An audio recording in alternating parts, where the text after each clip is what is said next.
স্বাগত। দেখছেন দিনের প্রধান খবর আর খবরের পেছনের খবর নিয়ে পর্যালোচনামূলক অনুষ্ঠান বাংলাদেশ এখন। আপনাদের সঙ্গে আছি আমি সুলতানা রহমান, আর আমার সঙ্গে কথা বলতে স্টুডিওতে আছেন দৈনিক প্রথম আলোর যুগ্ম সম্পাদক সোহরাব হাসান এবং দৈনিক দিনকালের ভারপ্রাপ্ত সম্পাদক ডক্টর রেজওয়ান সিদ্দিকী। আপনাদের দুজনকেই স্বাগত জানাচ্ছি। মূলত সারাদিন যে খবরগুলো শিরোনাম হয়, আলোচনায় থাকে, তা নিয়েই আমাদের এই প্রতিদিন রাত 12টার এই আয়োজন নিয়মিত থাকে। শুরুতেই একটু দেখে আসতে চাই সারাদিন যে খবরগুলো শিরোনাম হয়েছে। জাতীয় গ্রিডে বিপর্যয়ের কারণে শনিবার বেলা 11টা থেকে বিদ্যুৎহীন হয়ে পড়ে গোটা দেশ। জনজীবনে ভোগান্তি উঠে চরমে। হাসপাতালে ব্যাহত হয় চিকিৎসা সেবা, বন্ধ হয়ে যায় সিএনজি স্টেশন। কিছু এলাকায় দেখা দেয় পানীয় জলের সংকট। পরে রাত 10টার দিকে স্বাভাবিক হতে শুরু করে বিদ্যুতের সরবরাহ। প্রধানমন্ত্রী জ্বালানি উপদেষ্টা জানান, আজকের মধ্যে কাটবে সংকট। একটা হয়েছে ঘটনা, এটা তো আমরা খুঁজে বের করব। আপনি যেটা বললেন, তদন্ত করে বের করে আমরা শুধু কতদিনের রিপোর্ট?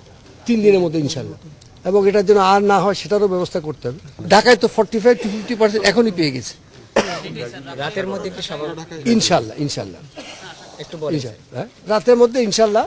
ঢাকার এখন ওই ডিস্ট্রিবিউশন যেগুলো সিস্টেমটাকে দেখে দেখে করতে হবে, তো কোনো হ্রাস করলে হয়তো আবার পিছনে চলে যেতে হবে। সেই জন্য ইনশাল্লাহ রাতের মধ্যে পেয়ে যাব ঢাকা শহরে। এই ঘটনায় গঠন করা হয়েছে 7 সদস্যের তদন্ত কমিটি।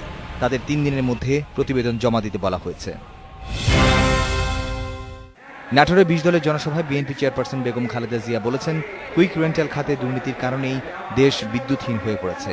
এ সময় সরকার পতনের আন্দোলনে ডাক দিলে সবাইকে রাজপথে নামার আহ্বান জানান তিনি। কুইক রেন্টাল বিদ্যুৎ পাওয়ার প্ল্যান্ট করলেন, তাহলে এগুলি দিয়ে কেন বিদ্যুৎ আসছে না? আজকে বিদ্যুতের কেন এত অভাব? বিদ্যুতের কি অবস্থা? আজকে এখানে বিদ্যুৎ ছিল নাই, কেন নাই? ঢাকাতেও নাই, শুধু নাই বিদ্যুৎ নাই।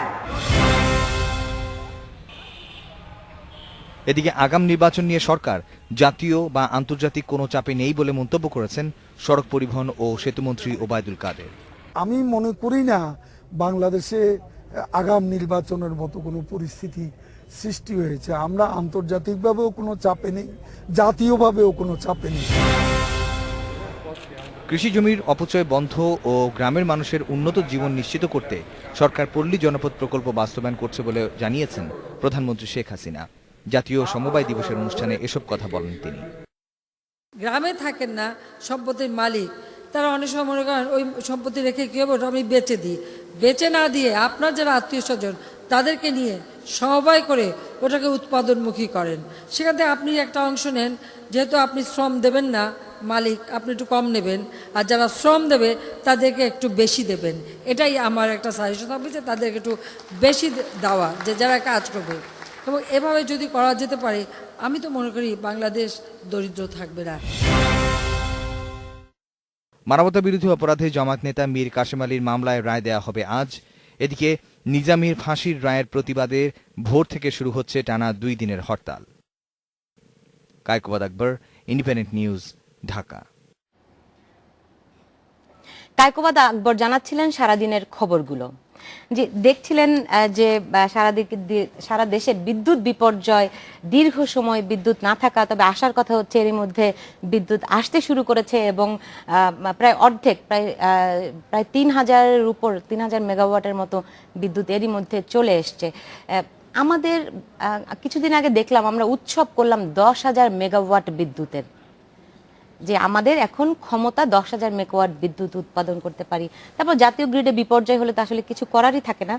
মানে এরকম অবস্থার জন্য আপনি আসলে কাকে দোষী করবেন? সিস্টেম, নাকি লোকবল, নাকি আমাদের সামর্থ্যে কোথাও ঘাটতি আছে? না, সামর্থ্যের ঘাটতি তো অবশ্যই, কারণ একটি সিস্টেম বা ব্যবস্থা যেটা চালু আছে, অর্থাৎ বিদ্যুতের মতো এরকম একটা অত্যাবশ্যকীয় সেবা সারা দেশের নেটওয়ার্ক বা সারা দেশের যে সঞ্চালন লাইন যার সাথে যুক্ত, সেটা এরকম হঠাৎ করে বিপর্যয় ঘটবে এবং সেই বিপর্যয় সম্পর্কে তাৎক্ষণিকভাবে কিছু জানা যাবে না, এবং যারা গ্রাহক অর্থাৎ ভোক্তা তাদেরকে জানানো যাবে না যে, বা জানানো হবে না যে কবে কখন পাওয়া যাবে, কিভাবে পাওয়া যাবে। রাতের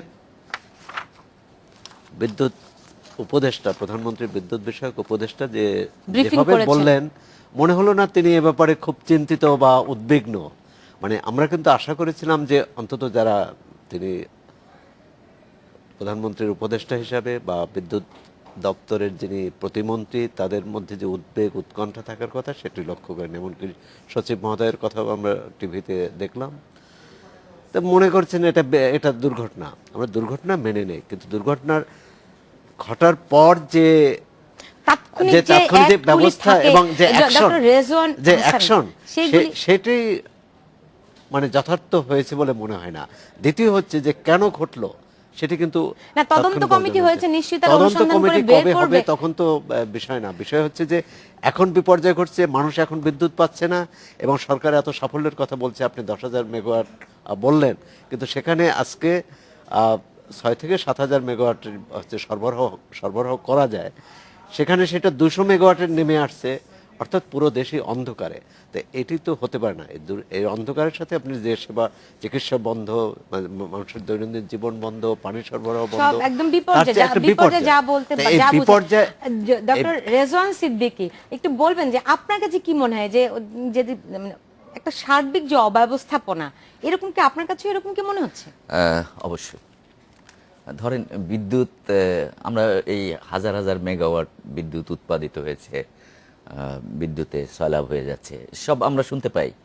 তারপরে এখন 3300 মেগাওয়াট ঢাকায় চলছে ইত্যাদি, বা 300 মেগাওয়াট চলছে, 200 মেগাওয়াট। এটা আমার কাছে খুব অর্থহীন, খুব সাধারণ মানুষের না, তবে একজন দুর্ঘটনা তো কনজিউমার ঘটতেই পারে। হ্যাঁ, ঘটতে পারে, কিন্তু আমার কাছে হলো আমি বিদ্যুৎ নাই 11টা থেকে রাত্র 11টা পর্যন্ত, ধরেন এখন 12টা, এ পর্যন্ত ঢাকার বিদ্যুৎ বিতরণ স্বাভাবিক হয় নাই, ঘরে ঘরে বিদ্যুৎ নেই। আমি আজকে যে অন্ধকারের মধ্যে পত্রিকা বের করে এসেছি, ভেরি ডিফিকাল্ট। কতজন মানুষ আসলে আমাদের এই অনুষ্ঠান দেখতে পাচ্ছে সেটা নিয়েও সন্দেহ আছে, হ্যাঁ। কিন্তু তার আগে একটু দেখে আসতে চাই রাজধানীর বিভিন্ন এলাকায় সারাদিন আসলে মানুষের ভোগান্তি দেখেছে আমাদের সহকর্মী নাদিম মাহমুদ। একটু চলে যেতে চাই তার কাছে। নাদিম, আপনি একটু জানাবেন, আপনি তো আছেন নবাবপুরে, কিছুক্ষণ আগে সেখানে আগুনও লেগেছিল। এইসব এলাকায় কি বিদ্যুৎ পরিস্থিতি এখন স্বাভাবিক হচ্ছে?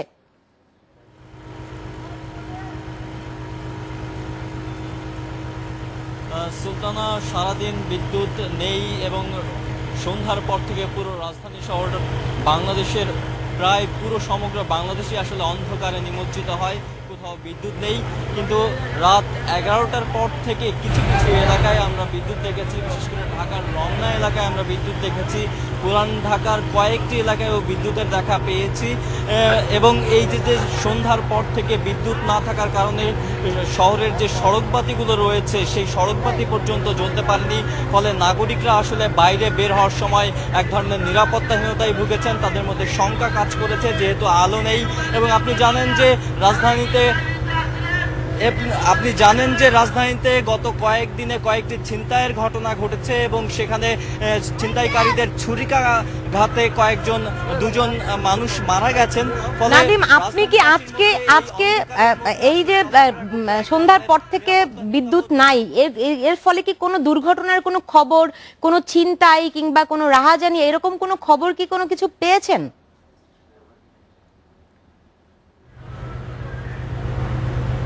সুলতানা, এই বিদ্যুৎ চলে যাওয়ার পর আইন শৃঙ্খলা বাহিনী, র্যাব, পুলিশ, বিজিবি এবং অন্যান্য কয়েকটি সংস্থার লোকজন রাজধানী জুড়েই ব্যাপক নিরাপত্তা ব্যবস্থা গড়ে তোলে। আমি পুলিশ এবং র্যাবের সঙ্গে কথা বলেছি, তারা জানিয়েছেন যে রাজধানীতে তারা ব্যাপক টহল এবং নিরাপত্তা ব্যবস্থা জোরদার করেছে এবং তারা আমাকে জানিয়েছেন রাত 11টা পর্যন্ত যে রাজধানীতে কোনো ধরনের অঘটন, ছিনতাই কিংবা কোনো ধরনের অপরাধের ঘটনা ঘটেনি।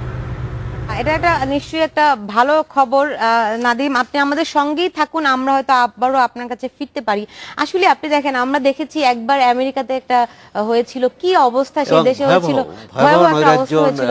নৈরাজ্য, ডাকাতি, ছিনতাই এবং নারী ধর্ষণের ঘটনা পর্যন্ত ঘটেছিল সেই বিদ্যুৎ বিপর্যয়ের কারণে।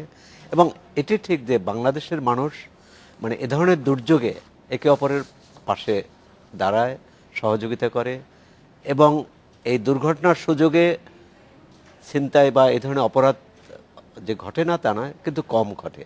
সুতরাং এটি হচ্ছে মানুষের প্রতি মানুষের আস্থা, বিশ্বাস এবং এক ধরনের সহমর্মিতা, সে কারণেই। কিন্তু যে বিষয়টা হচ্ছে যে সংকটটা কেন হলো, এই সংকটটা উত্তরণের পথ কি?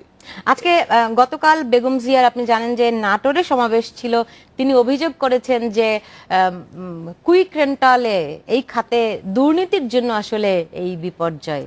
না, এটি তো কিছুটা হাস্যকর মনে হবে। ডক্টর রেজওয়ান সিদ্দিক, আমি না, সৌরভ খানিকটা শুরু করেছিলেন। আচ্ছা, আমি যেটা বলতে চাচ্ছি যে দুটো আলাদা বিষয়। একটা হচ্ছে জাতীয় গ্রিড বিপর্যয় ঘটেছে বা দুর্ঘটনা ঘটেছে, অথবা বিদ্যুৎ সরবরাহ অন্য কারণেও যদি বন্ধ হয়, তার সাথে কুইক রেন্টালের সম্পর্ক। আমি কুইক রেন্টালটা অন্য বিষয়।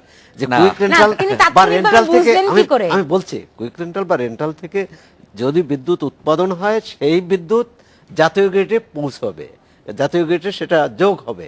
যোগ হলে এখন ওই বিদ্যুৎ উৎপাদনে কি অপচয় হয়েছে, কি রাষ্ট্রের ক্ষতি হয়েছে, কত বেশি ভর্তুকি দিতে হয়েছে, সাবেক প্রধানমন্ত্রী যদি সেটি বলতেন যে কুইক রেন্টালে দুর্নীতি হয়েছে, দুর্নীতির কারণে জনগণের উপর বোঝা বেড়েছে, তাদেরকে বেশি বা রাষ্ট্রের ভর্তুকি বেড়েছে, তাদের উপর চাপ বেড়েছে, অন্য খাতে উন্নয়ন ব্যাহত হচ্ছে, সেটা ঠিক আছে। কিন্তু আজকের বিপর্যয়ের সঙ্গে রেন্টাল কুইক রেন্টালের সম্পর্ক নেই বলে আমার প্রশ্ন, আপনার কাছে প্রশ্ন হচ্ছে, বেগম জিয়া তাৎক্ষণিকভাবে বুঝলেন কি করে যে এই দুর্নীতির জন্যই আজকের এই বিদ্যুৎ বিপর্যয়? এটা কিন্তু বুঝবার কোনো বাকি নেই।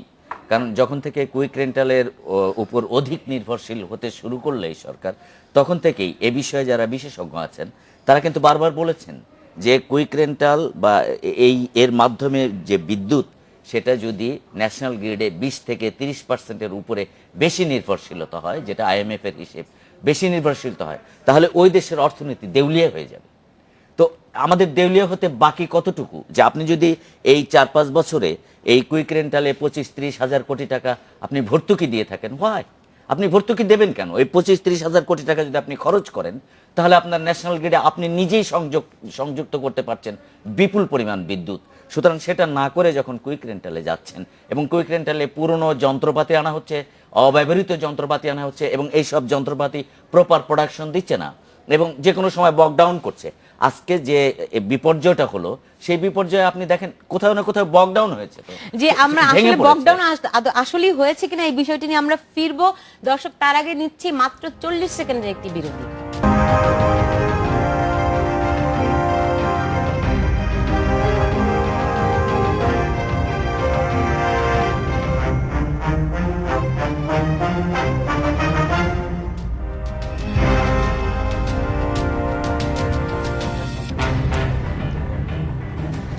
বিরতির পর ফিরে এলাম, দেখছেন বাংলাদেশ এখন। যে আমরা বিরতিতে যাওয়ার আগে আলাপ করছিলাম, আপনি বলছিলেন বেগম জিয়ার অভিযোগের সূত্র ধরে যে আসলে সিস্টেমটাই এক ধরনের বকডাউন হয়ে আছে পুরনো ব্যবস্থার কারণে। দেখেন, আজকে যখন বিদ্যুৎ বিপর্যয় হলো, আমাদের যেই পদ্ধতিতে পুরো বিদ্যুতের ডিস্ট্রিবিউশন, পাওয়ার স্টেশন থেকে শুরু করে, সে পুরোটা কিন্তু গত কয়েক বছর আগে আধুনিকায়ন করা হয়েছে, এবং কোথাও কোনো সমস্যা দেখা দিলে তাৎক্ষণিকভাবে মনিটরিং করা যায়। তারপরও কিন্তু পুরো বিষয়টা এখন পর্যন্ত তারা কারণটি কিন্তু বুঝতে পারেনি। আসলে কি তাহলে সিস্টেমের